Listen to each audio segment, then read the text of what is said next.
एकतर आमदारांच्या बाबतीत कुठला संपर्क झाला असेल असं वाटत नाही, पण खासदारांच्या बाबतीत बोलायचं झालं तर जेव्हा पार्लमेंट दिल्लीला चालू होतं तेव्हा अशा प्रकारचा संपर्क तटकरे साहेबांनी केला अशी नक्कीच चर्चा आहे।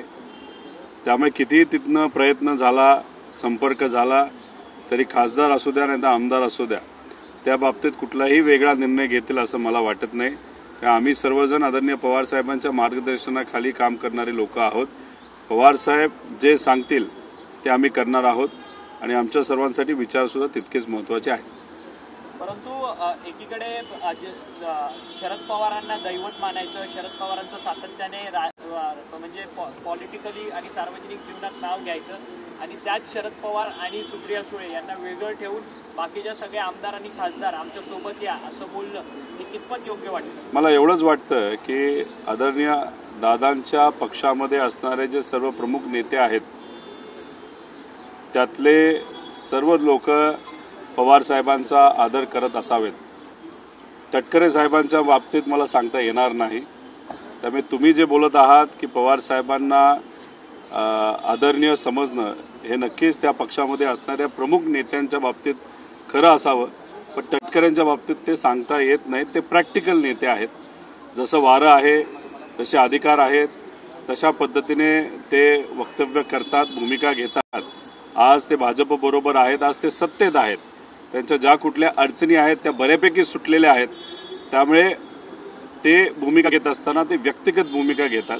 पण दादांच्या पक्षाच्या बाबतीत बोलायचं झालं, मला असं वाटतं की दादा हे प्रमुख नेते आहेत, पण जेव्हा आपण खोलात जातो तेव्हा दादा प्रमुख नेते असले तरी तटकरेंचं बरंच काही त्या पक्षामध्ये चालतं, प्रफुल्ल पटेलांचं सुद्धा बरंच काही त्या पक्षामध्ये चालतं असं मला वाटतं। पण प्रफुल्ल पटेल हे अनेक वर्षांपासून साहेबांबरोबर काम करणारे नेते आहेत। तटकरे साहेबांच्या बाबतीत मला काय खूप खोलात जाऊन सांगता येणार नाही। चर्चा समोर येत आहेत, खरंच जाण्यासंदर्भात काही चर्चा सुरू आहेत का? कारण की आमदारांना माझी नाराजी व्यक्त केली होती, अशी एक माहिती समोर आली होती। खासदारांची जी बैठक झाली त्याच्यामध्ये प्रामुख्याने असं म्हटलं होतं की आपण आता सत्तेमध्ये गेलं पाहिजे, मात्र एक नाराजीचा सूर पाहायला नाही। खासदाराच्या बाबतीत असं कुठेही चर्चा झाली असं मला तरी वाटत नाही। आमदारांच्या बाबतीत सुद्धा अशा बाबतीतली चर्चा कुठेही झालेली नाही। शेवटी पक्ष निर्णय घेत असतो, पवार साहेब निर्णय घेत असतात आणि आपण जर बघितलं तर आपल्या पक्षामध्ये लोकशाही आहे। आज सुद्धा युवकांची आत्ता बैठक झाली, महिला पदाधिकाऱ्यांची आत्ता होईल, नंतर विद्यार्थ्यांची होईल, उद्या सर्व आमदार, माजी आमदार व जे उमेदवार या इलेक्शनमध्ये उभे होते त्यांच्या बरोबर सुद्धा चर्चा संघटनेबाबतीत आदरणीय पवार साहेब त्या ठिकाणी करत आहेत। त्यामुळे संघटनेच्या बाबतीत बोलायचं झालं, पवार साहेबांच्या बाबतीत बोलायचं झालं तर आज संघटनेवर लक्ष देत संघटना आपल्याला कशी ताकदवान बनवता येईल या बाबतीत पवार साहेब भूमिका घेत आहेत आणि पवार साहेबांबरोबर आम्ही सर्वजण आहोत। तुम्ही म्हणतात की सुनील तटकरे हे ऐकत नसतील, परंतु दादांची याला मूकसंमती आहे का? अर्थात दादा अजित पवार देखील या सगळ्या संदर्भात काही बोलताना पाहायला मिळत नाही, त्यामुळे सुनील तटकरे हे जे काही डील करतात या डीलला पाठिंबा अजित पवारांचा आहे असं तटकरे साहेब बोललेत का मला माहीत नाही। एकतर हे डील जे होतंय ते तटकरे साहेब स्वतःच्या लेवलला कुठं प्रयत्न करत आहेत का हा त्यांचा विषय राहिला, पण आम्ही त्या पक्षाकडे बघत असताना आम्ही दादांकडे नेहमी बघत असतो। दादांचं कार्यपद्धती, दादांची स्टाईल आणि दादा त्या पक्षाचे प्रमुख आहेत हे बाहेरून नक्कीच ते खरं असलं तरी आज जर आपण खोलात गेलो तरी तटकरे साहेबांचा हस्तक्षेप बऱ्यापैकी त्या पक्षामध्ये आहे असं सुद्धा तिथं चर्चा आहे। त्यामुळे दादा जोपर्यंत वक्तव्य करत नाही तोपर्यंत कुठल्याही वक्तव्याला खरं समजलं पाहिजे असं मला वाटत नाही। दादा हे प्रमुख असल्यामुळे दादा जे बोलतील ते त्या पक्षाची भूमिका असं आपल्याला म्हणावं लागेल। उपमुख्यमंत्री झाल्यानंतर वर्ष सरकारने अजित पवार सुट्टीवर दिली, बऱ्याच दिवसानंतर सुट्टीवरून आलेले आहेत, परंतु आल्यापासून बीडचं जे काही प्रकरण आहे ते तापलेलं असल्यामुळे अजित पवार फारसे बोलताना दिसत नाही, फार ऍक्टिव्ह दिसत नाही। त्यामुळे ऍक्टिव्ह असलेले अजित पवार हे आता कुठेतरी पोषण गेलंय असं चित्र दिसतं। एकतर एखादा नेता, आमदार, राज्यकर्ता कुणी जर सुट्टीवर जात असेल तर मला असं वाटतं की त्यात काही हरकत नाही, कारण का 12 महिने हे सर्व लोक काम करत असतात। सुट्टीला ते गेले, आता ते परत आलेले आहेत, फोनवर तर काम करतच असावेत कारण त्यांची ती पद्धत त्या ठिकाणी राहिलेली आहे। आता जर आपण बघितलं तर आज फायनान्स मिनिस्टर म्हणून त्यांची जबाबदारी खूप मोठी आहे. कारण का कॅग असू द्या नाही तर इतरही सर्व रिपोर्ट जर आपण बघितले ते काय खूप सकारात्मक आहेत आपल्या राज्याच्या तिजोरीच्या बाबतीत असं मला वाटत नाही. फार नकारात्मक आहे. अनेक अडचणी आहेत आणि याच्यातच फायनान्स मिनिस्टर म्हणून त्यांची जबाबदारी मोठी असल्यामुळे त्या कामामध्ये ते कदाचित असावेत. त्यामुळे इतर विषयाच्या बाबतीत त्यांनी वक्तव्य केलं नसावं असं मला वाटतं. पण या 10 दिवसामध्ये असू द्या नाही तर गेल्या काही दिवसांमध्ये आपण जर बघितलं तर फडणवीस साहेब नक्कीच 6व्या गिअरमध्ये असं आपल्याला म्हणावं लागेल. त्यांनी सर्व विभागाच्या बैठका घेतलेल्या आहेत. म्हणजे फायनान्स मिनिस्टर साहेबांनी जे काम करायला पाहिजे ते सुद्धा काम मुख्यमंत्र्यांनी तिथं केलेलं आहे. म्हणजे एकनाथ शिंदे साहेब असू द्या इतरही असू द्या त्यांना कळायच्या आधीच देवेंद्र फडणवीस साहेबांनी सगळ्या विभागाच्या बैठका तिथं घेतलेल्या आहेत. म्हणजे काही तर मंत्री हार तुरे सत्कार आणि आपण म्हणतो ना तसं की एक वेळ काळ बघून मंत्रिपद स्वीकारायचं ह्या सगळ्या गोष्टींमध्ये गुंतलेले असताना सर्व सेक्रेटरींबरोबर देवेंद्र फडणवीस साहेबांच्या बैठका झाल्या. नियोजन झालेलं आहे. आदेश त्या ठिकाणी दिले गेले आहेत. म्हणजे बाकीचे जागा होण्याआधी देवेंद्र फडणवीस साहेबांनी सगळ्या विभागाच्या बैठका घेऊन सगळे विभाग त्या ठिकाणी कामाला लावलेले आहेत. आता ते कुठल्या दृष्टिकोनातून ते त्यांना त्या ठिकाणी माहिती. त्यामुळे आज फुल फ्लेजमध्ये मुख्यमंत्र्यांचं विभाग तिथं काम करते. बाकी मंत्री कुठेही त्या ठिकाणी काम करताना दिसत नाही. काही अनुभवी मंत्री काम करतायत पण सर्वच मंत्र्यांना अजूनपर्यंत अधिकार दिलेत असं वाटत नाही. दुर्दैव असं राज्यमंत्रीपद हे नवीन युवांना दिलेलं आहे पण त्यांना अजूनपर्यंत त्यांचे सेक्रेटरी प्रायव्हेट सेक्रेटरी PA सुद्धा तिथं नियुक्त करण्याचे अधिकार दिले गेले नाही. म्हणजे युवांना तुम्ही संधी दिली पण बिचारे युवा त्यांचे PA तिथं नियुक्त करण्यामध्येच बिझी आहेत. अजून काम त्यांनी त्या ठिकाणी सुरू केलेलं नाही. म्हणजे खरं तर मंत्री फक्त नावापुरते आहेत कारण खरंच ते काम करणारे येत्या काळामध्ये आपल्या सगळ्यांना बघायला मिळेल. त्यामुळं बीडचं जे प्रकरण आहे धनंजय मुंडेंचं प्रकरण जे आहे ते अजितदादांच्या खूप अपघाशी येत आहे म्हणून ते बोलणं टाळत आहे. माझं एकच म्हणणं आहे की कुणी राजकीय भूमिका याच्यामध्ये घेऊ नये. देशमुख परिवारावर खूप मोठा अन्याय तिथं झालेला आहे. अतिशय चुकीच्या पद्धतीने म्हणजे कुठल्याही व्यक्तीला हाणमार करणं हे तर चुकीचं आहे पण इथं तर एका व्यक्तीचा मृत्यू त्या ठिकाणी झालेला आहे. त्याचा मर्डर तिथं झालेला आहे. अतिशय चुकीच्या पद्धतीने तिथं झालेला आहे. गेल्या महिनाभरात आपण जर बघितलं तर आम्ही कडक कारवाई करू आम्ही कडक कारवाई करू हे फक्त ऐकण्यात येते पण कडक कारवाई कुठेही तिथं झालेली दिसत नाही. त्यामुळे मला असं वाटतं की आता बोलणं कमी आणि काम करणं जास्त करण्याची तिथं जरूरत आहे. लवकरात लवकर ज्या ज्या लोकांना ताब्यात घेतलंय त्यांच्यावर कारवाई झाली पाहिजे. जे काही जो व्यक्तीला ताब्यात घेतलेलं आहे त्याला तुम्ही एक्स्टॉर्शनच्या नावाखाली घेतलेलं आहे वाल्मिक कराडला. आता एक्स्टॉर्शन करत असताना एक्स्ट्रॉशनचं एक्सटेन्शन हे मर्डर झालेलं आहे. त्यामुळे आता तुम्ही एक्स्ट्रॉशन म्हणजे तुम्ही खंडणीच्या नावाखाली त्या व्यक्तीला घेतलं असलं तरी खंडणी त्याच कंपनीच्या बाबतीत झाली होती ज्याच्यात देशमुखांचा तिथं मर्डर झालेला आहे. त्यामुळे 307 हे कलम हे वाल्मिक कराडच्या बाबतीत लवकरात लवकर लावण्याची जरूरत आहे आणि त्याच्यावर कारवाई सुद्धा लवकर होऊन तिथे न्याय देशमुख परिवाराला दिला गेला पाहिजे. दादा तुमचं महाविकास आघाडीचं सरकार असताना गृहमंत्री अनिल देशमुखांवरती आरोप झाले त्यावेळेस त्यांनी स्वतःहून राजीनामा दिलेला होता. आता मात्र धनंजय मुंडे हे पदावरती आहेत. सातत्याने त्यांच्यावरती आरोप लावले जात आहेत. पंकजा मुंडेंचं एकीकडे वक्तव्य आहे की धनंजय मुंडेंचं पान देखील वाल्मिक कराडाशिवाय हलत नाही. अशा परिस्थितीत धनंजय मुंडे राजीनामा देत नाहीये. जेव्हा बबन गीतेंना अडचणीत आणलं गेलं होतं आणि असं म्हणावं लागेल त्यांना फ्रेम गेलं होतं 7 महिन्यापूर्वी तेव्हा मी स्वतः वाल्मिक कराडचं नाव घेतलं होतं. तेव्हा हेच सांगितलं होतं की धनंजय मुंडेंचं बीड जिल्ह्यामध्ये वाल्मिक कराडशिवाय कुठेही काही चालत नाही.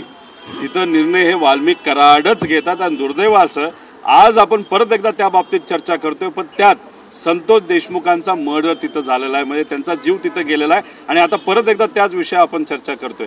त्यावेळेसच जर सरकारने आम्ही जे बोलतोय त्याच्यावर जर कारवाई केली असती तर आज संतोष देशमुख आज जिवंत असले असते. पण दुर्दैवाचं सरकारने त्या बाबतीत कुठेही काही केलं नाही. मी हेच सांगतोय की तिथं वाल्मिक कराडशिवाय बीडमध्ये कुठेही कुठला निर्णय हा घेतला जात नाही. अधिकाऱ्याला आणायचं असेल अधिकाऱ्याची नियुक्ती करायची असेल एखादं कॉन्ट्रॅक्ट घ्यायचं असेल बिस्किट विकायचं असलं तरी वाल्मिक कराडला सांगितल्याशिवाय आपल्याला विकता येत नाही. त्याच्याचबरोबर आम्ही हे म्हणत नाही की धनंजय मुंडे याच्यात असतील पण आमचं हे म्हणणं आहे की नैतिक जबाबदारी आहे की एवढी चर्चा जर झाली असेल तर तुम्ही केलं नसावं. तुमच्या या कार्यकर्त्यांनी 100% केलं असं आमचं मत आहे. पण तुमची नैतिक जबाबदारी की तुम्ही तिथं राजीनामा दिला गेला पाहिजे. म्हणजे जेव्हा आर पाटलांच्या बाबतीत एक साधं वक्तव्य त्यांच्याकडनं आलं होतं, ते सुद्धा हिंदीत आलं होतं. मराठी शाळेमध्ये शिकणाऱ्या एका व्यक्तीने हिंदीत चुकीचं स्टेटमेंट दिलं, पण नैतिकता बघता त्यांनी तिथं राजीनामा दिला. आमचं मत आहे की नैतिकता बघावी, राजीनामा द्यावा, हे सगळं होऊ द्या. 6 महिन्यानंतर परत तुम्ही मंत्रिपद घ्यावं, एवढंच आमचं सगळ्यांचं मत आहे. पण तुमचे मित्र आज मर्डर त्यांनी केलेलं आहे आणि तुम्ही आज नेते आहात, तुम्ही मंत्री आहात, तुम्ही याच्यामध्ये नसाल, पण तुमचा मित्र याच्यामध्ये अडकलेला असल्यामुळे लोकांची अशी भावना झालेली आहे की सरकारकडनं या बाबतीत योग्य पद्धतीने शहानिशा केली जाणार नाही. याच्यामध्ये कदाचित राजकीय हस्तक्षेप येऊ शकतो आणि देशमुख परिवाराला न्याय मिळू शकत नाही. म्हणून आमच्या सगळ्यांचं मत आहे की नैतिकता बघता ज्या पद्धतीने विलासराव देशमुख साहेबांनी राजीनामा दिला होता, आर आबांनी राजीनामा दिला होता, त्याच पद्धतीने इथं धनंजय मुंडेंनी सुद्धा राजीनामा द्यावा आणि लवकरात लवकर फास्ट ट्रॅकवर तिथं वाल्मिक कराड आणि हे जे बाकी 6-7 आहेत त्यांना तिथं कारवाई करावी आणि देशमुख परिवाराला न्याय मिळावा. विषय एवढाच आहे की याच्यामध्ये काय एक्झॅक्टली चाललंय हे आपल्याला बघावं लागेल. परिणाम वक्तव्य सगळ्यांचेच येत आहेत, पण देशमुख परिवाराला न्याय कुठं मिळताना आपल्याला दिसत नाही. त्यामुळे माझं व्यक्तिगत मत आहे की राजकारण कमी आणि आपल्याला कुठेतरी ॲक्शन जास्त घ्यावी लागेल. मुख्यमंत्री साहेबांच्या हातामध्ये ते तर होम मिनिस्टर साहेब सुद्धा आहेत. तर मला असं वाटतं की आता 5-10 दिवसात तो निर्णय घेऊन कारवाई करावी आणि विषय हा संपवावा आणि देशमुख परिवाराला न्याय मिळावा. 2 दिवसीय आपली बैठक होती. या बैठकीमध्ये वेगवेगळ्या सीटचा देखील आढावा घेतला जातो. अनेक पदं बदलतील अशी देखील माहिती समोर येते. प्रदेशाध्यक्षापासून असेल, युवकांचे प्रदेशाध्यक्ष किंवा वेगवेगळे पद आहेत. अनेक वर्ष काही लोक आहेत जी कामं करतायत, ते सर्व बदलायला पाहिजे असं वाटतं का तुम्हाला किंवा काही निर्णय होणार आहे का? विषय एकच आहे की आम्हाला उद्याच्या दिवशी बोलवलेलं आहे का मी आमदार आहे, मला कुठेही पक्षाचं पद त्या ठिकाणी नाही. आज आत्ता काही चर्चा चालू आहेत. पवार साहेबांची नेहमी भूमिका आहे की सर्व कार्यकर्ते पदाधिकाऱ्यांना विश्वासात घ्यायचं. पवार साहेब हे विश्वासात घेत आहेत की इलेक्शनमध्ये काय झालं, काय घडलं, पार्टी संघटनेमध्ये बदल करावे का नाही करावे. आता ह्या सगळ्या गोष्टी सगळ्या लोकांना ऐकल्यानंतर योग्य असा निर्णय तिथं घेतला जाईल. आमचं मत आहे की आपल्या पक्षामध्ये काही सिनियर लोक आहेत, अतिशय जबाबदारीने अनेक वर्षांपासून त्यांनी काम केलेलं आहे, त्यांना अजून मोठी जबाबदारी देण्याची जरूरत त्या ठिकाणी आहे असं अनेक लोकांचं मत आहे, आमचंही मत आहे. आणि काही नवीन कार्यकर्त्यांना विविध पदं त्या ठिकाणी दिली गेली पाहिजे. काही पदाधिकारी जे आपले लॉयल आहेत, निष्ठावंत आहेत, पण अजून त्यांना ॲक्टिव्ह पद त्या ठिकाणी दिलं गेलं नाही, ते पद तिथं दिलं गेलं पाहिजे. आणि मग ते दिल्यानंतर मला असं वाटतं की ठीक आहे, लोकसभेला आपल्याला यश मिळालं, विधानसभेला यश मिळालं नाही, पण आता परत एकदा जिल्हा परिषद स्थानिक स्वराज्य संस्थेचे इलेक्शन आहेत, त्याच्यामध्ये लक्ष देण्याची जरूरत आहे. आणि 5 वर्षानंतर आपल्याला तिथं परत एकदा लोकसभा विधानसभेला सामोरं जावं लागणार आहे. त्यामुळे परत उत्साहामध्ये आपल्याला काम करायचं, लोकांच्या हितासाठी काम करायचे. त्यामुळे जे योग्य बदल करावे लागतील ते करावेच लागतील. काही गोष्टी आपल्याला स्टाईल बदलावी लागेल, पण जे अनुभवी नेते आहेत, जसे जयंत पाटील साहेब असतील, आव्हाड साहेब आहेत, बाळासाहेब पाटील, शशिकांत शिंदे साहेब आहेत, अनिल देशमुख साहेब आहेत, यांना सुद्धा खूप मोठ्या शेवटचा प्रश्न, दोन्ही राष्ट्रवादी येत्या काळात एकत्रित येईल असं आपल्याला वाटतं का? या ज्या 2 बैठका आहेत, या 2 बैठकांमध्ये सुद्धा जे लोक उपस्थित राहणार आहेत त्यांच्याकडून सुद्धा काही घेतले जातील अशी चर्चा आहे. या प्रश्नाला उत्तर देण्याचे अधिकार मला कुठेही नाही, कारण का मी या पक्षाचा कुठेही पदाधिकारी नाही, मी फक्त आमदार आहे. आणि मी असा विश्वास ठेवून चालतो की पवारसाहेब जो निर्णय घेतील तो आम्हाला मान्य करावा लागतील. पवारसाहेब हे आमचे नेते आहेत, पवारसाहेब त्या बाबतीत काय भूमिका घेतील ती आमची भूमिका असेल असं आम्हा सगळ्यांना त्या ठिकाणी वाटतं. फक्त भूमिका घेत असताना आमदार म्हणून आज राज्य सरकारमध्ये ज्या गोष्टी चालू आहेत ते आम्हाला योग्य वाटत नाहीत. जर काही दिवसांपूर्वी आपण राज्य सरकारचा निर्णय जर बघितला तर मुंबईमध्ये जे कुठले कर्मचारी आहेत त्यांचे जे कुठले सॅलरी अकाउंट आहेत ते नॅशनलाइज बँकमध्ये होते. आता त्या सर्व कर्मचाऱ्यांना सांगण्यात आलेलं आहे की नॅशनलाइज बँकेतून तुमचे अकाउंट काढा आणि मुंबई सहकारी बँकेमध्ये तुम्ही घ्या. आमचं मुंबई सहकारी बँकेमध्ये त्याचा काही विरोध नाही, पण जर आपण बघितलं तर तिथे काय त्या बँक चालवणारे जे नेते आहेत कदाचित त्यांना मंत्रिपद दिलं नसावं म्हणून वेगळ्या पद्धतीने पुनर्वसन करतात का काय असं आपल्याला बोलावं लागेल. पण त्या बँकेचं रेप्युटेशन हे जरा मधल्या काळामध्ये फार चुकीच्या पद्धतीचं होतं. अफरातफर बऱ्याच काही गोष्टी तिथं झालेल्या आहेत असं ॲलिगेशन तिथं पूर्वी झालेलं आहे. त्यामुळे आमचं मत आहे की हा पैसा सुखरूप आहे का, हा बदल तुम्ही करत असाल तर मग नॅशनलाइज, जसं महाराष्ट्र बँक आहे आपली, महाराष्ट्र नॅशनलाइज बँक जी आहे त्या बँकेमध्ये जे काही सवलती आमच्या कामगारांना मिळतात त्या तिथं मिळणार आहेत का, आणि जो पैसा तिथं आता तुम्ही डायव्हर्ट करत आहात, हजारो कोटी डायव्हर्ट करत आहात, तो पैसा सुखरूप आहे का, ह्या गोष्टी सुद्धा त्या ठिकाणी बघण्याची जरूरत आहे असं आमचं सगळ्यांचं मत आहे.